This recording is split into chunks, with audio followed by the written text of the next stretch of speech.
మాధవి అంటే ఏంటి? Liberal girl అనుకోవచ్చా ఏంటి? ఎట్లా?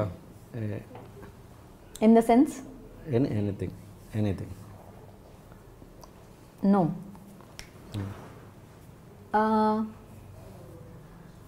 నేను మాట్లాడినంత ఫ్రీగా నా బిహేవియర్ ఉండదు. నేను కొంచెం కన్జర్వేటెడ్, చాలా రిజర్వ్డ్. నాకు నచ్చిన ఆ సర్కిల్ నలుగురు వరకే నేను చాలా ఫ్రీగా మాట్లాడతాను. నాకు నచ్చని వ్యక్తులైనా నాకు నచ్చని పరిసరాలలో చాలా అనీజీగా ఉంటా. అసలు మాట్లాడను కూడా మాట్లాడను. ఇంత లోడ డబ్బాలో రాలిపోసినట్లు వాగే మాధవి ఒకసారి అంత సైలెంట్ అయిపోతుంది. సో అంత ఫ్రీగా ఉండలేను. మంచి ఆలోచనలు మంచిగా ఉండాలని ఉంటుంది. చాలా సిన్సియర్గా ఉండటానికి ట్రై చేస్తాను ఎప్పుడు, రిలేషన్స్లో కానీ ఫ్రెండ్షిప్ అన్నింటిలో చాలా ఓపెన్గా మాట్లాడడానికి కూడా ఇష్టపడతాను. కానీ కొంతమంది ఇప్పుడు మీతో నేను చాలా ఓపెన్గా మాట్లాడతాను. అది ఎదుటి వ్యక్తి ఆలోచనలను బట్టి ఉంటుంది. ఈ పర్సన్తో మనం ఒపీనియన్స్ షేర్ చేసుకోవచ్చా లేదా అని. బట్ అందరూ అలా ఉండలేరు కదా.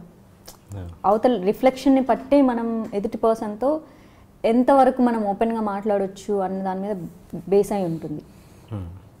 అలా ఫ్యూ పీపుల్తోనే నేను మాట్లాడగలను. సో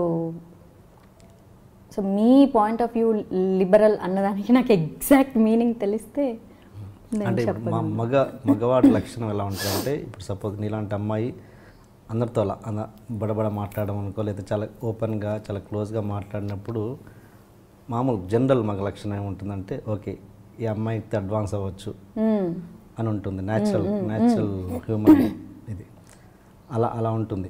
అది ఎప్పుడైనా ఫేస్ చేసావా, లేకపోతే అలా ఉండడం కరెక్ట్ అని అనుకుంటావా? నో, ఆ విషయంలో ఈ రోజు వరకు నేను ఎప్పుడు ఫేస్ చేయలేదు. ఎందుకంటే నాకు తెలుసు ఎవరిని ఎక్కడ ఉంచాలో తెలుసు. నాకు కంఫర్ట్ జోన్ లేని మనిషితో నేను ఏ టాపిక్ రైస్ చేయడానికి వెళ్ళను. నేను అంతంటే మీద పడి ఎవరితో మాట్లాడను.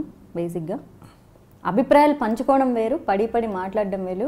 ఈ అమ్మాయిని ఒకసారి గోకేయచ్చు, ఈ అమ్మాయితో అడ్వాన్స్ అవ్వచ్చు అనే బిహేవియర్ వేరు. సో అలాంటి సిచ్యువేషన్ హానెస్ట్గా అయితే రాలేదు.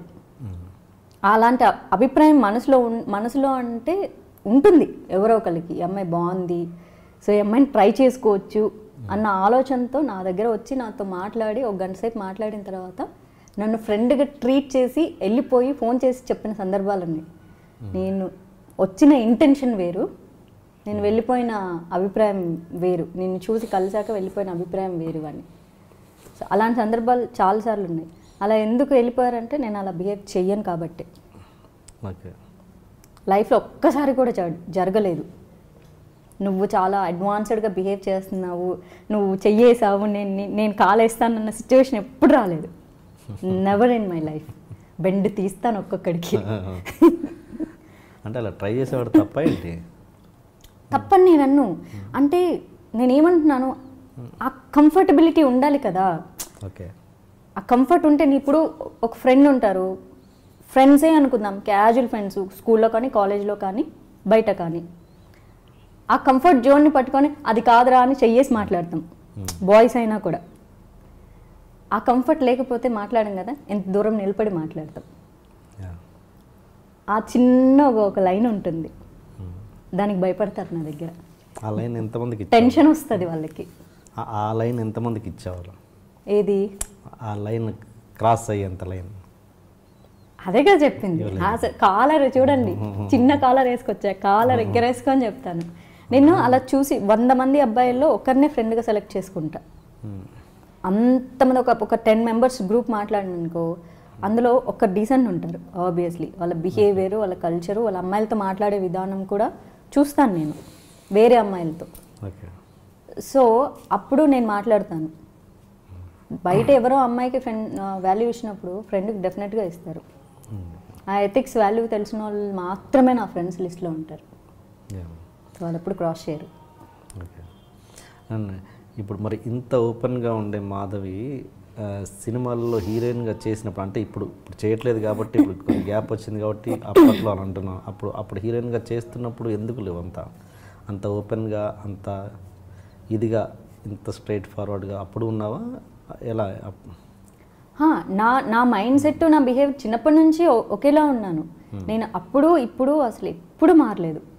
హీరోయిన్ అవ్వకముందు మారలేదు, అయిన తర్వాత మారలేదు. బట్ ఓపెన్ మైండెడ్తో అభిప్రాయాలు షేర్ చేసుకోవడం వేరు. సో మీరన్న మీనింగ్ ఏంటి? సో ఓపెన్ మైండెడ్తో బెడ్ షేర్ చేసుకోవడం వేరు.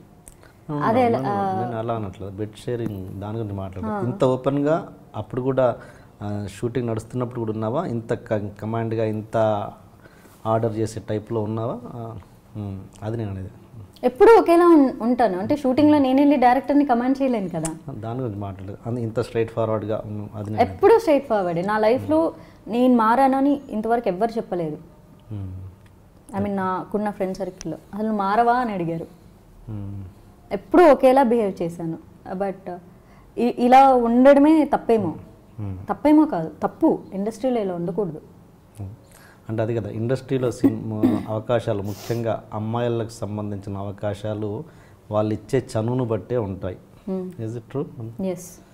మరి ఎట్లా దాన్ని ఎలా ఫేస్ చేసావు? మరి ఎట్లా అది లేకుండా ఎలా సాధ్యం? మరి అంటే నా ఫస్ట్ సినిమా మీ అందరికీ తెలుసు, నచ్చలేదు. అంటే దాంతో ఆ సినిమాకి అక్కడ నేను ఇంకో 3 days షూటింగ్ ఉంది అన్నప్పుడు నేను ఆఫీస్కి వెళ్ళాను. అప్పటికే ఒక 10 days నుంచి నా కోసం వెతుకుతున్నారంట.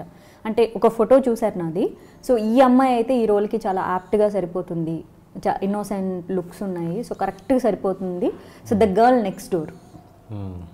చూసే ప్రతి ఆడియన్ ఈ అమ్మాయి మా పక్కింటి అమ్మాయి ఇలా బిహేవ్ చేస్తుంది అనుకునే లుక్స్ ఉన్నాయని చూశారు. లాస్ట్ ఒక ఎగ్జాక్ట్లీ 3 days ముందు నాకు ఫోన్ వచ్చింది. నేను వెళ్ళాను. ఎన్ని రోజుల నుంచి చూస్తున్నాను తెలుసా అన్నారు రవిబాబు గారు. నాకు చాలా హ్యాపీ వేసింది. నేను ఒక కొత్త అమ్మాయిని, నా కోసం వాళ్ళు కొత్త అమ్మాయి కాబట్టే నా కాంటాక్ట్ దొరకలేదు. ఎవరి దగ్గర ఉంటుంది కాంటాక్ట్, ఐడియా ఉండదు కదా. సో అలా లాస్ట్ మినిట్ మూవీకి సెలెక్ట్ అవ్వడం జరిగింది. సో అలా మూవీకి ఓకే అయిపోయాను. అలా ఓపెనింగ్కి వెళ్ళిపోయాను. సో అక్కడ నాకు ఈ సిచ్యువేషన్స్ ఎదురయ్యేంత ఛాన్స్ ఎక్కడ ఉంది? అంటే సిచ్యువేషన్ ఉన్నది బిఫోర్ రావాలని ఏముంది, మధ్యలో కూడా రావచ్చుగా. మీరు నాతో మొత్తం నిజాలు చెప్పించాలనుకుంటున్నారా? అంతే కదా సిచ్యువేషన్. మీ ప్రశ్న వెనక ఇంటెన్షన్ ఏంటో తెలిస్తే. సిచ్యువేషన్ ఉన్నవి ముందే రావాలని ఏం లేదుగా.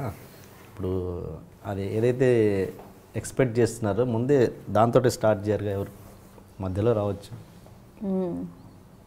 దాన్ని ఎలా ఎప్పుడు ఫేస్ చేయలేదు అవి? అంటే నా ఇంటెన్షన్ ఉంటుంది ఇండస్ట్రీ అని కాదు, నువ్వు ఇంత మగజాతి అన్నట్టు మాట్లాడావు కాబట్టి ఈ టాపిక్ వచ్చింది. అదర్వైజ్ నా ఇంటర్వ్యూలో ఈ టాపిక్ లేనే లేదు. నాకు ఇప్పుడు వచ్చిన క్వశ్చన్స్. నాకు మగళ్ళ ఫ్రెండ్స్ లేరు, నేను చెప్పాను, ఉన్నారు కదా. సరే, ఇప్పుడు ఇది ఎందుకు దాటేస్తున్నావు? ఈ టాపిక్ ఫినిష్ చేసేసి ఏంటి చెప్పు. అంటే యాక్చువల్లీ చెప్దామంటున్నాను కానీ ఎందుకులే అని చెప్పాలని డిసైడ్ అయ్యాను.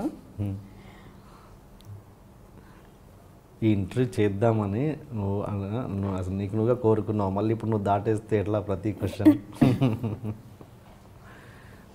అంటే ఎట్లా చెప్పాలి, కొంచెం స్మార్ట్గా చెప్పాలా? అంత స్మార్ట్ ఆన్సర్లు ఇవ్వడం నాకు చేత కాదు. ప్రతి ఫీల్డ్లో ఎక్కడైనా ఏ జాబ్లో అయినా హార్డ్షిప్స్ హడల్స్ ఫేస్ చేయకుండా లైఫ్ని మేము దాటేసాము అన్న వాళ్ళు నాకు తెలిసి ఎవరు ఉండరేమో. ఉండరు. నేను 8 years నుంచి చాలామందికి ఇంటర్వ్యూస్ ఇచ్చాను. ప్రతి ఒక్కళ్ళు అడుగుతారు ఇదే ప్రశ్న, మీరు లైఫ్లో ప్రాబ్లమ్స్ ఫేస్ చేయలేదా బిఫోర్ ఆఫ్టర్ ఇండస్ట్రీ అని. నేను ఎప్పుడు నవ్వుతూ చాలా సమాధానం చెప్పాను.